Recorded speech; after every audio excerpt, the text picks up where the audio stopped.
एक चैप्टर था जहां कॉन्फ्रंटेशन था पिछले 10 सालों में, लेकिन अब एक नई शुरुआत हुई है। नई शुरुआत में विपक्ष के पास ज्यादा नंबर भी आए हैं, तो क्या इन नंबरों के साथ कहीं ना कहीं थोड़ी सी रिस्पॉन्सिबिलिटी भी होनी चाहिए कि नहीं? क्योंकि मैं इसीलिए कह रही हूं, 25-30 सालों से तो मैंने भी पार्लियामेंट कवर किया है। जब राष्ट्रपति का अभिभाषण होता है, भाषण के बाद अब उस पर एक थैंक्स प्रस्ताव पास होता है और उस थैंक्स प्रस्ताव के बाद ही कोई बिजनेस लिया जाता है। ये कन्वेंशन रहा है, रूल है कि नहीं मुझे नहीं पता, लेकिन कन्वेंशन यही रहा है। लेकिन अगर विपक्ष इस तरह से संसद रोकेगा और अपनी बात मनवाने के लिए कहेगा ये डिबेट कर लो, वो डिबेट कर लो, मैं पूछना चाहती हूं, अगर राष्ट्रपति अभिभाषण के थैंक्स मोशन पर बात भी करते तो राष्ट्रपति जी ने तो नीट की बात की थी। नीट की बात पकड़कर आप नीट पर बोल भी सकते थे, लेकिन नहीं, आपको चर्चा चाहिए थी सिर्फ नीट पर।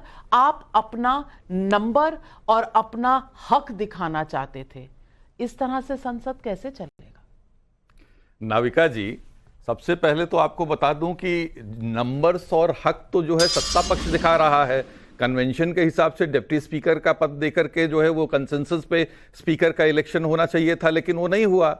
बहुत सारी चीजें ऐसी हैं आज जो संसद में हो रहा है। आपको बताऊं, दुष्यंत कुमार जी का एक शेर है, तेरा निजाम है सिल्दे जुबान शायर की, ये एहतियात जरूरी है इस बहर के लिए। हो ये रहा है कि जो इंपॉर्टेंट मुद्दे हैं, मैं ये मानता हूं कि एक परंपरागत तरीके से राष्ट्रपति के अभिभाषण पर धन्यवाद प्रस्ताव होता है, लेकिन एक विशेष परिस्थितियां बनी हैं इस देश में। देश के लाखों नौजवानों का भविष्य स्टेक पर है। ये पूरी सरकार पेपर लीक सरकार बन गई है और जिस तरीके से राज्यसभा में भी हमारे नेता मल्लिकार्जुन खड़गे जी ने 267 के तहत नोटिस दी कि अभी बाकी सारी कार्रवाइयों को सस्पेंड करते हुए ये एक इंपॉर्टेंट इशू है, इस पर चर्चा होनी चाहिए।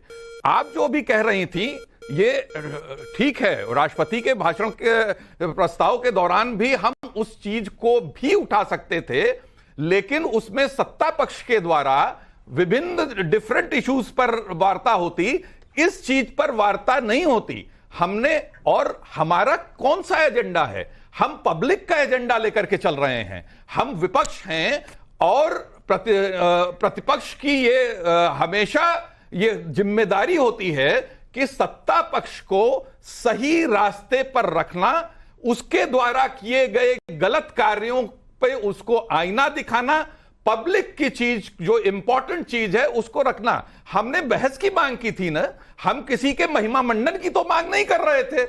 हमने बहस की मांग की और पब्लिक के इशू पर मांग की। वो हमने कौन सा गलत काम किया?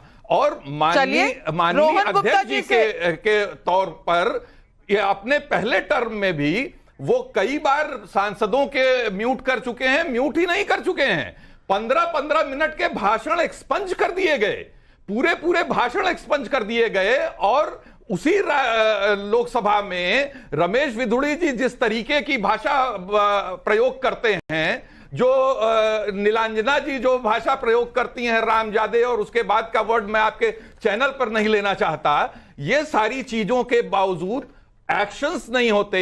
एक्शंस कोअर्सिव एक्शंस होते हैं विपक्ष की आवाज को दबाने के लिए। चलिए, आप मुद्दे उठाइए, आपका हक है। आपने मणिपुर का मुद्दा पिछले लोकसभा में उठाया था, लेकिन जब जवाब आ रहा था ना आपने जवाब चलने दिया, ना आपने बैठकर सुना, वॉकआउट कर दिया। जब भी हर चीज पर आपने वॉकआउट कर देना होता है। लेकिन रोहन गुप्ता जी, मेरा सवाल आपसे यह है, अगर नीट की परीक्षा पर डिबेट चाहती है विपक्ष, तो ये तो जनता का मुद्दा है, लाखों बच्चों का मुद्दा है, लाखों स्टूडेंट्स का मुद्दा है, तो इस पर आप ही मान जाते।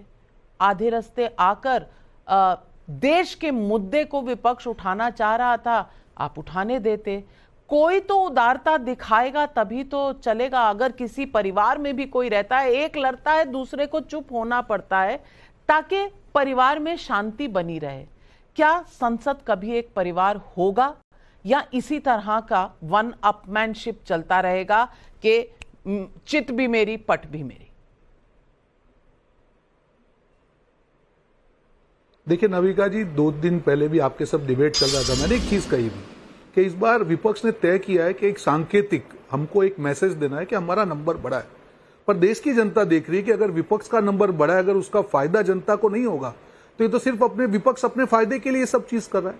देखिए, विपक्ष के अप्रोच में सकारात्मकता और गंभीरता दोनों की कमी है। हम सब जानते हैं नविका जी, आपने भी सालों से संसद को कवर किया है कि एक हमारी परंपरा होती है कि जब विपक्ष राष्ट्रपति जी का अभिभाषण पे प्रस्ताव होता है तब एक डिस्कशन होता है और सारे मुद्दे आप उसमें कवर कर सकते हैं। पर नहीं, परंपरा की 2 दिन पहले आपके वहीं डिबेट पे ये बात चल रही थी कि परंपरा है कि डेप्यूटी स्पीकर पद जो है विपक्ष को दिया जाए। अब 2 दिन में विपक्ष परंपरा को भूल गया। कौन ना बोलता है? नीट का मुद्दा सीरियस मुद्दा है। सरकार ने पहले भी कहा, मंत्री जी ने पहले दिन उसकी जिम्मेदारी ली, कहा कि हम लोग इसके ऊपर बहुत गंभीर हम चर्चा चाहते हैं, हर सवाल का जवाब देंगे, आप जो सुझाव होंगे वो भी हम करेंगे। पर अगर नियत में ही खोटे तो फिर क्या होगा नविका जी?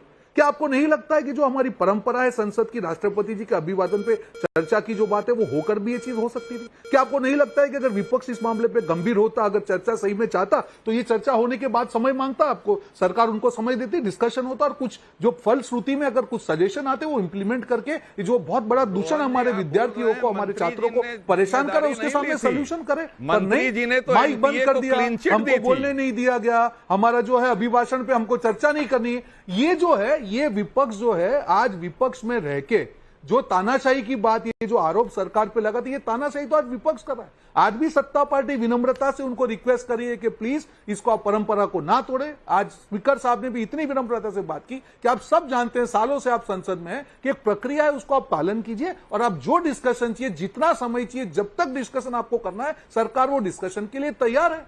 पर नहीं, ये जो अहंकार है नविका जी, इसलिए मैं 2 दिन पहले आपके वहां कह रहा था, उनको एक मैसेज देना है कि हमारा नंबर जो बड़ा है, तो अरे आप जनता के मुद्दे पे अगर आप सकारात्मक नहीं रहेंगे, गंभीर नहीं रहेंगे, तो ये बढ़ी हुई संख्या कोई फायदा नहीं होगी। ये तो काउंटर प्रोडक्टिव हो रहा है, राजकुमार भाटी जी, अगर विपक्ष ये दिखाना चाहता है कि वो हमेशा सही काम करता है, तो मैं एक नजारा आपको दिखाना चाहती हूं। क्या, कैसे कहा गया था चेयरमैन ऑफ राज्यसभा जगदीप धनखड़ के लिए दिसंबर 2023 में? देखिए। एक minute, mister Rai, you are a lawyer, I am a you are a lawyer, I am a mister Naringan is not a good lawyer. How many cases you know? I have done it simple cut. I get must understand. My spine is so straight. For more of such videos, do like, share and subscribe to ET Now Swadesh.